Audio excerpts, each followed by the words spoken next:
All right. A former campaign aide for President Trump, Alva Johnson, filed a lawsuit against Trump months ago alleging that she was the victim of battery. That's how she puts it, battery.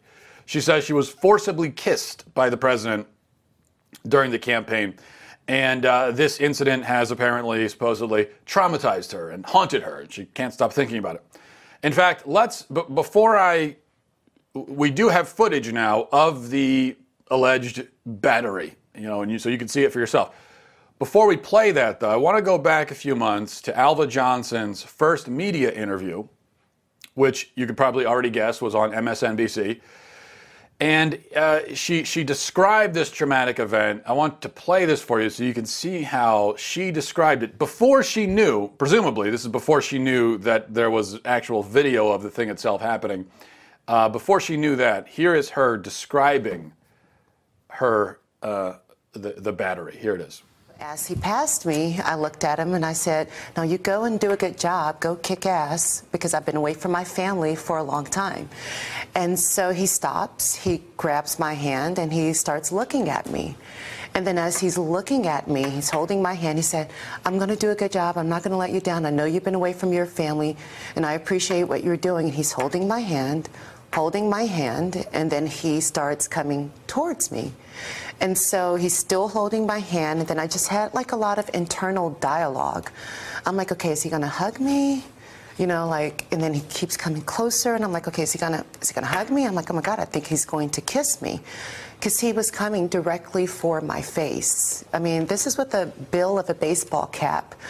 And so he just starts getting closer, and then when I realized that he's going to kiss my lips, I turned my mouth, and he kissed me. He caught me right in the corner of my mouth, and I was just... So keep in mind how she described that.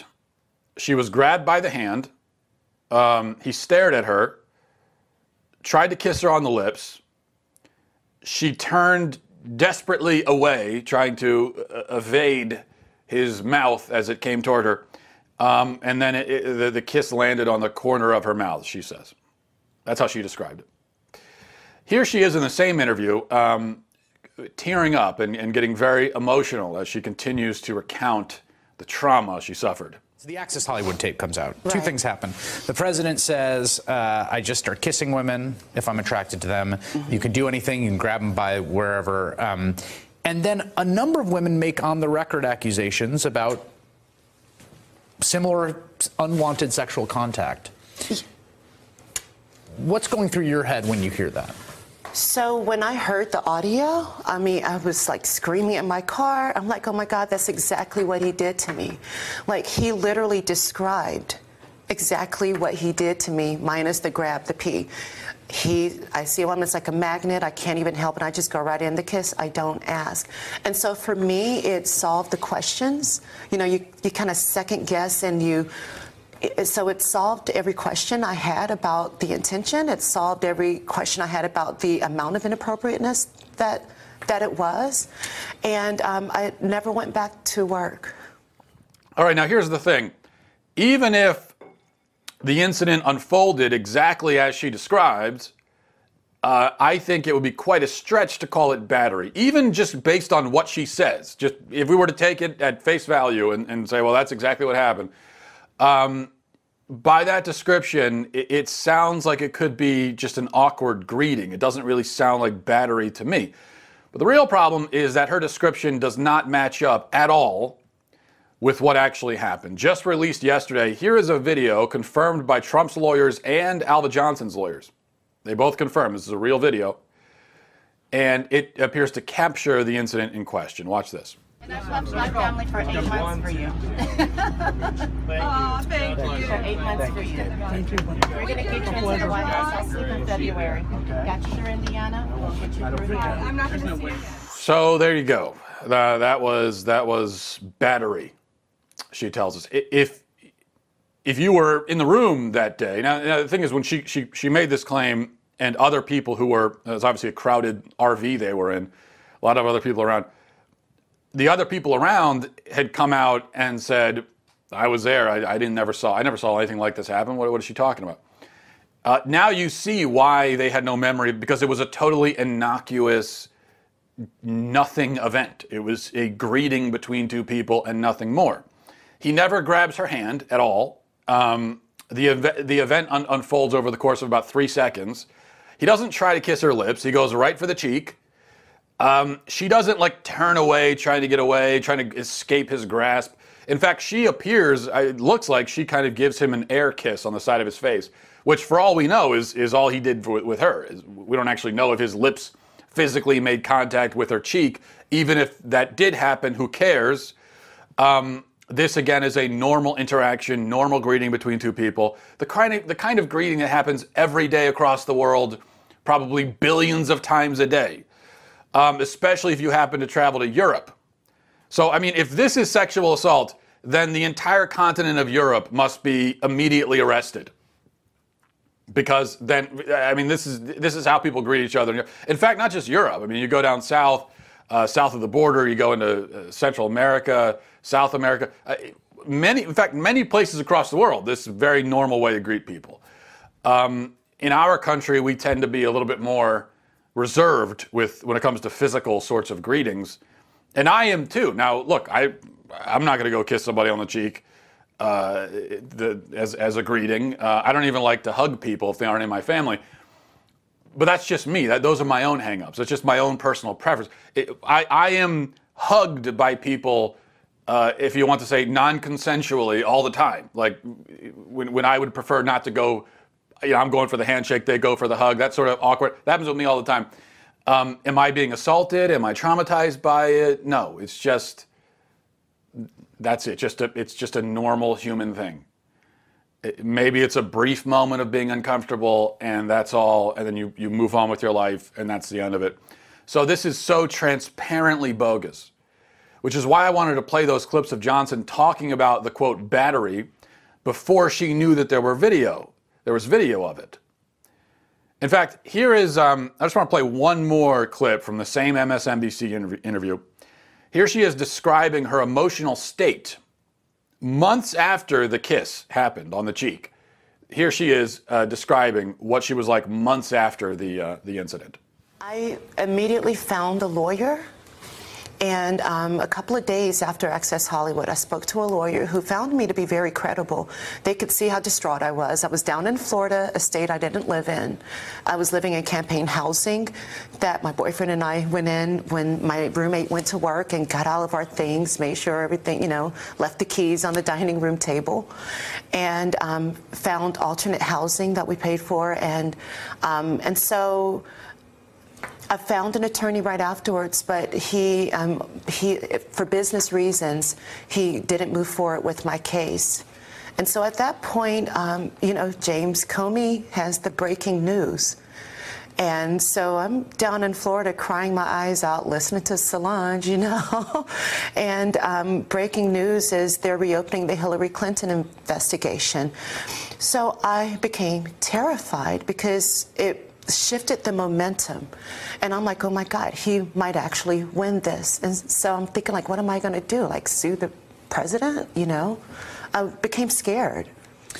Okay, distraught, crying my eyes out, terrified, scared. At another point, she says that right after it happened, she called her parents right after it happened, and she became so emotional describing it that she had to pull over to the side of the highway while telling, over a kiss on the cheek. She was kissed on the cheek, and she claims that she was in tears on the highway to pull over because she was so overcome with it, so traumatized by it.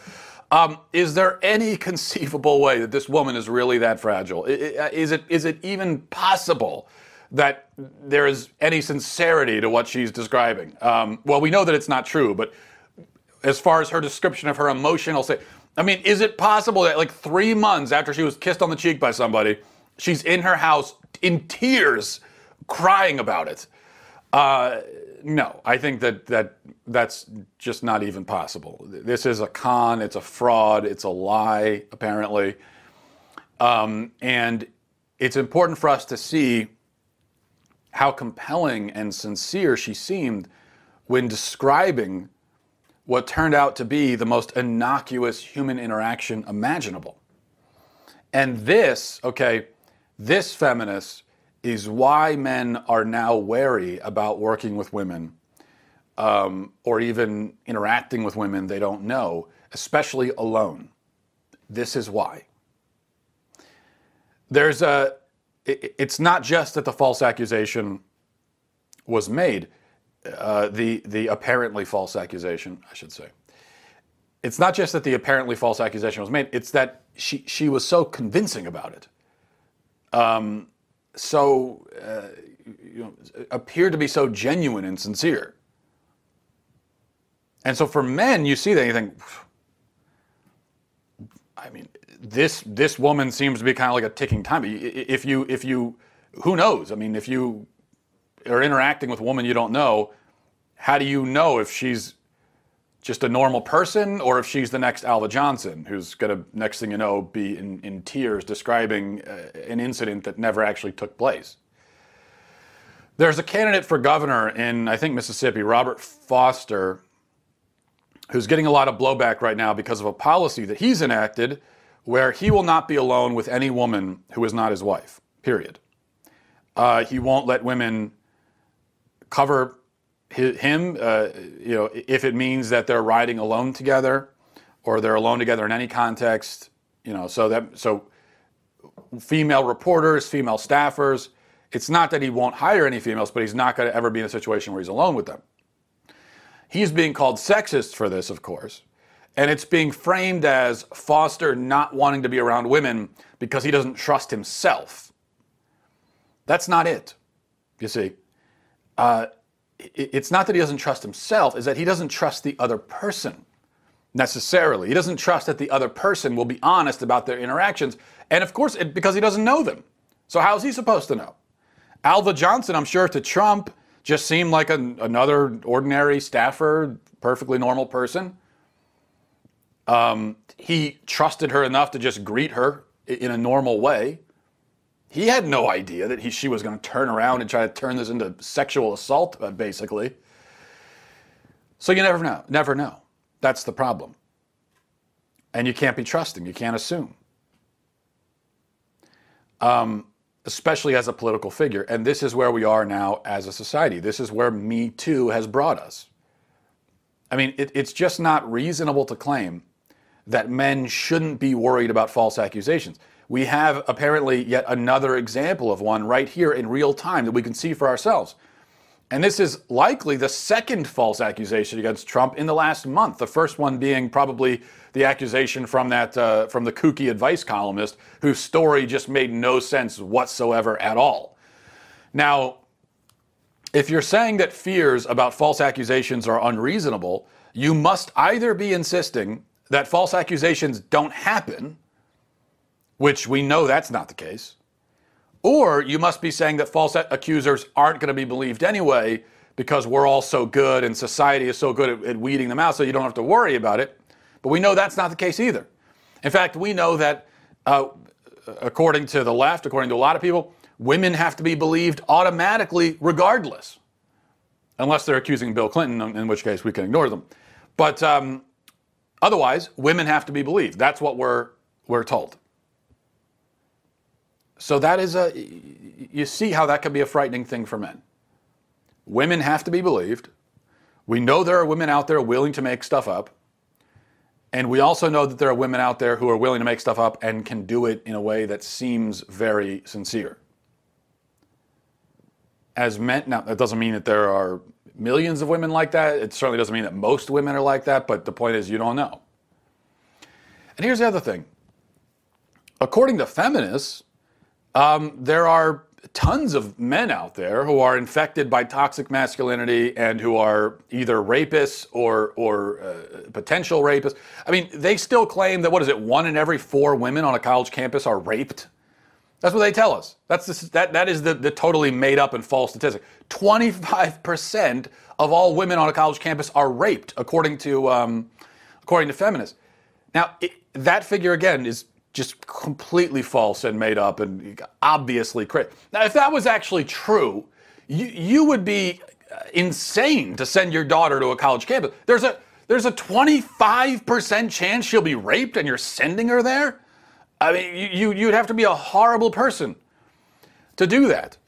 But of course, that's not the case. Feminists, though, think it is, or say that it is. Which means if just on a college campus alone, if 25% of women are raped on a college campus, that means that there are just millions of rapists out there. I mean, there are so many rapists. So if you feel that way about it, then wouldn't you be in favor of what Robert Foster is doing? And when men say, look, I'm just not going to be around women because I don't know if they're going to make something up. You would think feminists would say, well, fine, because, yeah, I mean, like millions of you people are rapists, so this is probably for the best anyway. According to you, if you think there are that many rapists out there, wouldn't you be the one saying that men and women should never be alone together? Or do you not really believe the things that you say?